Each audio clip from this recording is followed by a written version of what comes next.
Tātad šī ceļojuma otrā daļa. Mēģināšu jums pastāstīt īsumā, kas te notiek. Šo to es aizmirsu pirmajā daļā. Pārāk aizrāvos stāstījams par kaut ko vienu un sanāca, ka nepietiek laika vairāk citām lietām. Janvārs ir ideāls laiks, kad ceļot. Principā var sākt jau daudz ātrāk, kad novembrī, oktobrī. Es tikko pabeidzu montēt vienu filmu, kur es esmu Goā Patnem pludmalē novembra sākumā. Šajā sērijā arī būs tieši tā pati Patnem pludmale. Atšķirība ir tāda, ka novembra sākumā ir daudz mazāk turistu.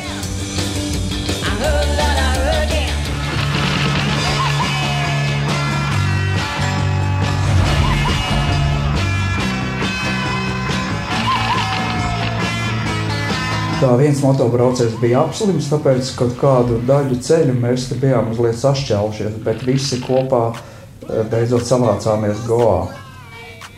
Šis ir jaunais autobāns, kas iet no paša Indijas apakšas, no Kaņakumārija līdz pat pašai augšā līdz Kašmīrai.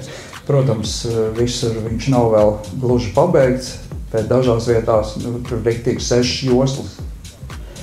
Izskatās šeit ļoti jauki, ir ļoti daudz visādi augļu, bet patiesībā Indija nav tur baigā augļu zeme. Ir citas Āzijas valstis daudz bagātāks ar visādiem garšīgiem, eksotiskiem augļiem. Ļoti interesanti ir tas, ka šos bombus viņi eļo ar Indijas riekstu eļu, ko te patās spiež. Vēl otra lieta, kad jūs esat Goā, jums obligāti ir jāpaprūvē.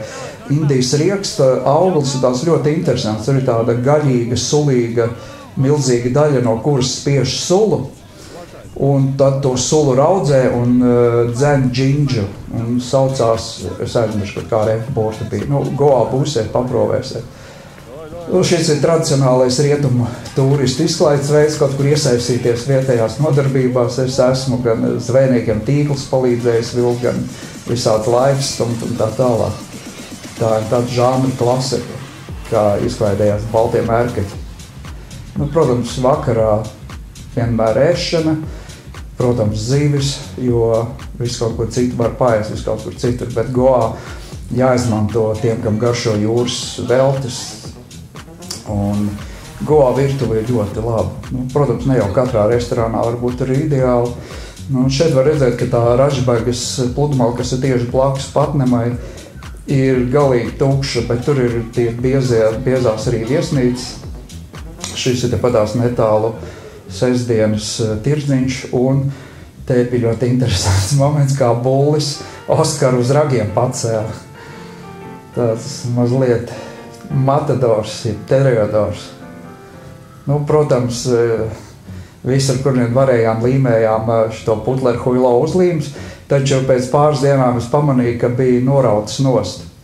Un šeit var redzēt, priekšplānā bija Patnem pludmale un tālumā bija Palalems pludmale. Šī Palalems pludmale, viņa ir slavena arī ar to, ka Jasons Bournes no tās Bourne triloģijas otrā sērija, viņš filma sākas tieši ar to vietu, kur viņš skrien pa to pludmali. Šīs kārtējās vakariņas, tur beigās redzēsiet baigākos naudas žūkšņus. Visur tik atstāt baigie naudas žūkšņi. Jo, principā tādās turismu vietās jau nav nemaz tā, nevar teikt, ka tur ir tā baigi lēta, un īpaši tāds smalkie restorāni, kur līdzīpašnieks ir kaut kāds balģīms un ar kaut kādi indiešu partneri. Šie kaut kādi mūziķi, kas tur dzīvo Goā pa kādam pusgadam, un tad viņi tā vienkārši izklaides pēc kādreiz paspēlē kaut kādā restorānā. Juris, protams, nevarēja atturēties. Juris mums brīnišķīgi izklaidēja daudzās vietās. Iepriekšējā sērija arī varēja redzēt vietas, kur viņš dziedāja.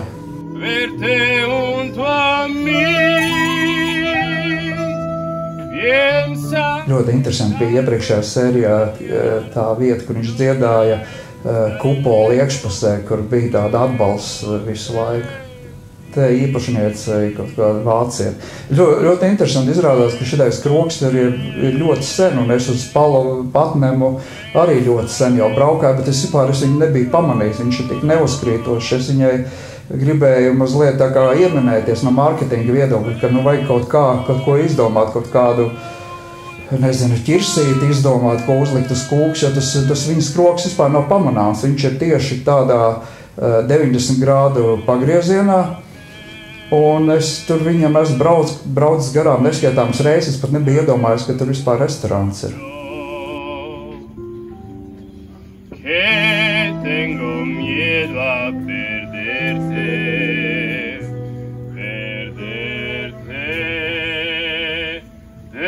Un te es sagraizīju dažādas gabalus vienkārši, lai būtu mazliet vizuāli baudāmāks, lai nebūtu tā, ka tikai nevis runājošā galva, kā es pašlaik esmu, bet dziedošā galva, lai nebūtu visu laiku. Jā, tiem copyrightiem te diezgan smagi YouTube. Es vienmēr izmēģinu mūziku, visu, ko es lieku. Es viņu ielādēju pa priekšu un tad skatos, viņi reaģē vai nereaģē. Un pēc tam es izmantoju to mūziku, kur nebija nekāda aizrādījuma no YouTube. Un vienalga pēc tam, kad ieliek filmu, parādās šitie te copyright pārkāpumi. Tas baigā cēma. Krīt uz nerviem, mazliet, ka šitā te YouTube izcūkājās. Šeit es palaidu dronu, bet jutos tā diezgan neumolīgi. Jo, es iedomājos tos cilvēkus, kas te lejā saulītē gozējās un pāris metri virs viņa galvām, kāds drons pārlūdz. Tā diezgan varētu arī kāds ar vājākiem nerviem sākot, ko tur, nezinu, ja būtu pie rokas slots, kāds varētu mēģināt uzbrukt manam dronam. Pat šī vieta, kur es katru reizi tusēju, kad esmu Goā. Šeit aizmirst vārdu, kā šo Džeku sauc, bet viņš tur strādā jau 100 gadus. Tagad šī vieta ir ļoti izplatusies. Viņš bija tāda pavisam vienkārša, bet tagad viņi ir uzbūvējuši arī vienu ēku, turpatās tādu luksus, kaut kādu 5 zvaigžņu līmenī. Šī dāmīte ir no Raģistānas, un Oskars viņu tur koķetē, nu kā tur pie jums, tur ko tur. Un viņa saka, mēs precamies tikai ar mūsu cilts pārstāvjiem. Viņa principā ir tā kā cilts, man liekas, viņa nav tā kā parastais indietis. Tur Indijā te arī pat neģeri dzīvo, un viņiem ir iedoši tāds cilšu status, jo viņus nevar uzskatīt gluži par pamatiedzīvotājiem. Goā mēs esam sanācis tikai pāris dienas, mazliet tā kā izklaidēties, jo Goā ir tāda štelība, tur var taisīt vienkārši braucienu tikai uz Goā. Un šeit ir ļoti interesanti, mēs braucām, varēja redzēt tilts pāri, un viņiem bija 2 paralēli tilti, tas viens sabruka nesen, tur gāja bojā, pat ar visu fūru nogāzās lejā.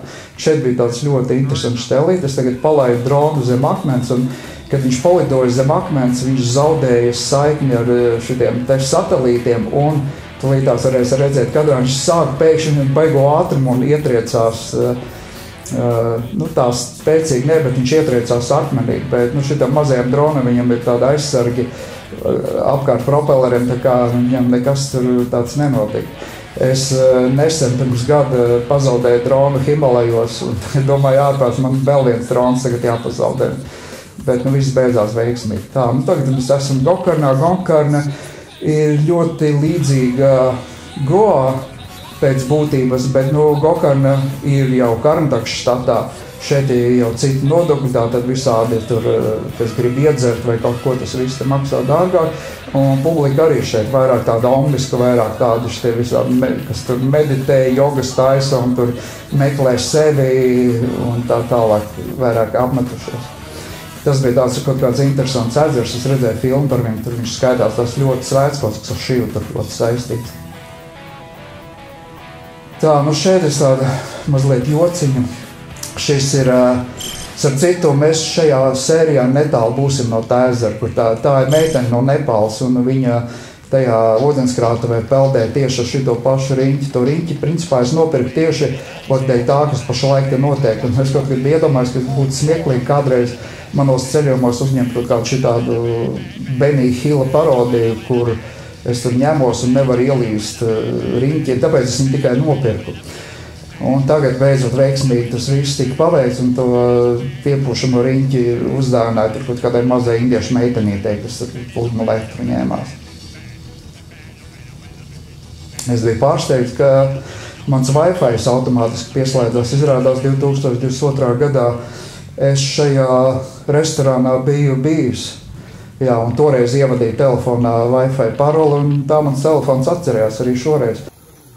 Nu viss, nē, vēl no jūras mēs gluži tā pavisam neatvadamies, kaut gan braucam tagad pilnīgi pretējā virzienā no jūras uz tādām smukām vietām. Oriģinālais plāns bija tāds, ka pēc šitām visām smukām vietām mēs atgriežamies Gokarnā, bet beigās mēs tur improvizējām, ka varbūt dodamies tālāk uz nākamo pieturu vietu. Te visur ir maksas ieejas, protams. Es tagad vairs neatceros, kā te bija. Redz, man nekad nevajag maksāt to ārzemnieku ieejas biļeti, tāpēc es arī nevaru atcerēties, kāda te bija tā cena, vai te bija kaut kāds šitais pret ārzemniekiem genocīds cenu izteiksmē. Šeit bija tā, es te palaidu dronu augšā un pēkšņi es pamanu policists nāk un skatās kaut kur augšā un viņš kaut kā fiksi piefiksēja, ka es esmu tas, kas laiž dronu un tagad nāk, es domāju, Jēzus Marija, atkal tikko gandrīz zem tur akmens pie ūdenskrituma dronu pazaudēja, tagad man viņu atņems un atnāca, bet policists nerunāja angliski, viņam bija līdz kaut kāds džeks, kas angliski runāja, es ieslēdzu kā vienmēr stulbā turista tādu tumbleri, slēdzi, sāku tēlot, vicināt rokas un vaimanāt, saku, es nekur neredzēju, te nebija nekur nekādas zīme, jums jāuzliek zīme, ja te nedrīkst drons lidināt, un viņi tā atmeta roku un tā puisīt, bet nedara vairāk tā, apmēram tā viņi droši vien padomāja. Varbūt viņi padomāja kaut ko vēl sliktāk, es nezinu, bet, reku, kā jūs redzat šajā bildē, drons ir sveiks un vesels. Šis drons vispār ir tāda smieklīga lieta, viņam ir, protams, šausmīgi feini, tas, ka tur var bez vispār pults ar viņu darīt, bet viņš padara drona īpašnieku par tādu narcisistisku tēlu, jo visu laiku drons ir pagriezts pret mani, un tad tā cilvēks, kas vispār neko nesaprot, viņš noteikti padomās, ka es esmu tāds, kam šausmīgi patīk man sevi rādīt, bet tā ir tīri drona tāda tehniskā lieta, ka viņš ja neizmanto pulti un nekādu manuālo vadību, tad viņš var sekot vai no priekšas, vai no aizmugures, vai vēl tur kaut ko darīt, tikai ja viņš skatās uz mani.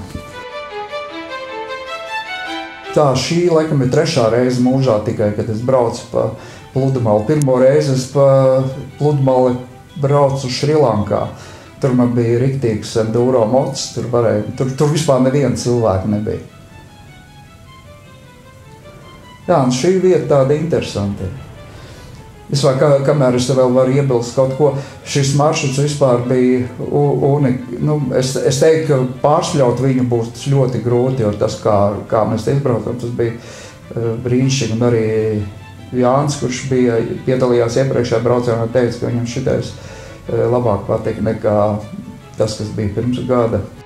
Jā, ko es gribēju teikt, ka mēs braucām 15 dienas, bet te labāk būtu, ja būtu kāds 20 dienas, jo tur ir kaut kādas vietas, kur mēs vienkārši atbraucām, kaut ko fiks paskatījāmies un no rīta braucām tālāk, bet tur noteikti ir vērts palikt kaut kādu 1 dienu, jo tur daudzas visu kaut ko ir visādas citādas lietas, ko apskatīt. Un tāpat laikā te bija vairākas vietas, ko es redzēju pirmoreiz, kas vienkārši bija pa ceļu. Piemēram, šis forns bija ļoti nekāds, bet viņš bija tieši ceļu malā. Tas bija grēks neiebraukt.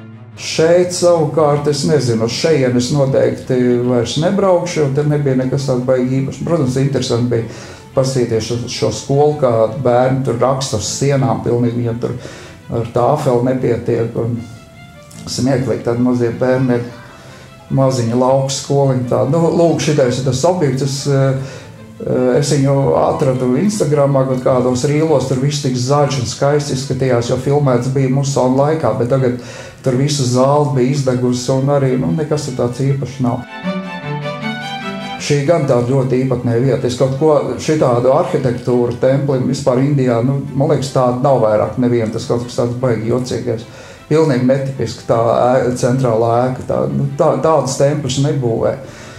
Es tā īsti nezinu pat, kāda tur tas funkcijas ir un tā ideja. Jo viņš ir jauns templis, viņš pat tur tā kā izskatās, ka nav vēl tur viss riņķī tā līdz galam pilnīgi pabeigts.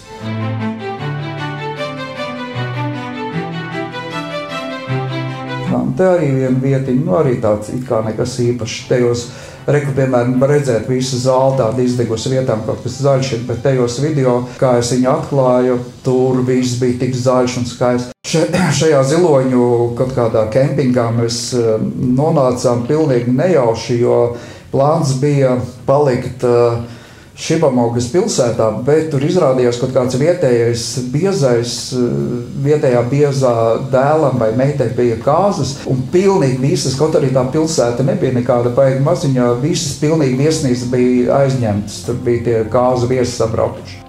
Tāda interesanta vietiņa, tas templis, ūdenskritums, un tagad mēs dodamies tālāk pa ceļu. Šajā filmā tur bija tāds īsts kadrs, kur tā meitenīte ar piepušamo to putnu peltu. Lūk, tas ir šī Nacionālajā parkā. Es tur 3 reizes teltojos, un pēdējā teltošana, kad tā meitene tur peldējās, pēc tam atnāca parka rangeri un arestēja mūs, jo mēs Nacionālajā parkā tur sarīkojuši baigo kempingošanu. Ļoti žēl, tā bija tik kolosāla vieta, tur tas ēdzers, neviena cilvēka vispār bija baigā ideāli. Šeit ir par maksu iebraukt, tā maksa ir tā tīri simboliski ļoti lēti, bet šeit ir jāpērk biļete, jo šis skaitās tas Badras tīģeru rezervāts, tur arī pa pilnam tīģeru un ziloņu.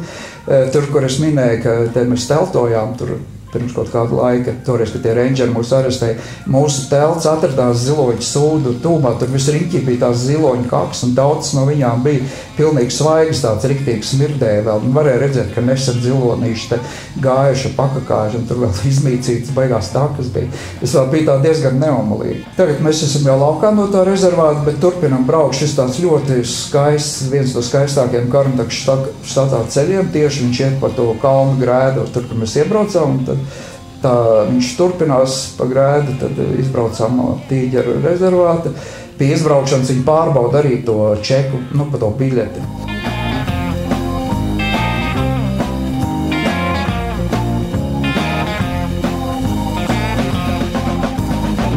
Jā, šis ūdenskritums, viņš iespējams, ka viņš ir ļoti liels un tāds iespaidīgs musona laikā, bet labā ziņa tāda, ka pat sausajā periodā viņš tur kaut kas vēl viņā notiek. Šis ir pilnīgi nekāds ūdenskritums, bet viņš ir pašā ceļa malā. Un tā, tur šodien mums tā diezgan bija tas pārbrauciens un pa tiem zemes ceļiem un tā, un sanāca, ka mēs pa tumsiņu tikai uz viesnīcā nokļuvām. Pēdējā diena. Man jau paspēja uzdot jautājumu, kāpēc es esmu ielicis šo ukraiņu dziesmu. Tas ir tāpēc, ka 2022. gada 24. februārī es atgriezos Bangalorē pēc 2 nedēļu motoceļojuma tieši pa šo pašu ceļu, un sasniedzot mājas, es uzzināju, ka ir sācies karš. Plāni mazliet pamainījās, gribējās iebraukt Bangalorē pēc iespējas agrāk, tāpēc mēs 2 vairākus apskates objektus izlaidām. 2 šodienā, kas bija plānot. Bet šis ir tāds, ko vajag redzēt. Šī ir tas slavenā Šraubenegola lielā skulptūra. Tā ir pazīme, ja jūs redzat kailu vīrieti ar visu krāniņu, tas nozīmē, ka tie ir džaini, jo tikai džainiem ir šādas lietas. Un interesanti ir tas, ka mūsu šī 15 dienu ceļojuma pirmajā dienā mēs arī bijām vienā džaina vietā. Tas bija iepriekšējā sērijā redzams, kur arī stāvēja tāds pliks vīriņš. Visi esam atpakaļ, visi ļoti veiksmīgi. Interesanti tas, ka izrādās, ka mūsu motociklos ir kaut kādi GPS vērķi iekšā, un viņi pārbaudīja un vienu braucēju nošrāpēja, jo viņš pārāk ātri bija braucis pat.